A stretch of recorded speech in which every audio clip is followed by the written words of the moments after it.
Biar betik. Wujudnya spesies monyet yang tidak makan pisang.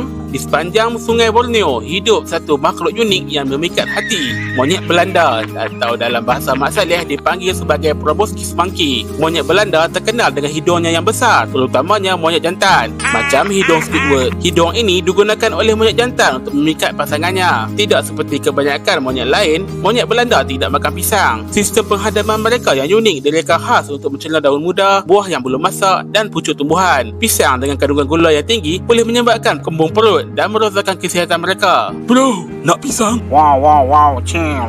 Aku ndak makan pisang, nanti meletup. Oh, betik? Makasih. Diet semula jadi mereka menjadikan monyet Belanda sangat istimewa. Namun, kehilangan habitat dan ancaman manusia menjadikan mereka semakin terancam. Adakah anda tahu haiwan lain lagi yang ada diet yang luar biasa? Kongsikan di ruang komen. Yang belum subscribe, jangan lupa subscribe tau.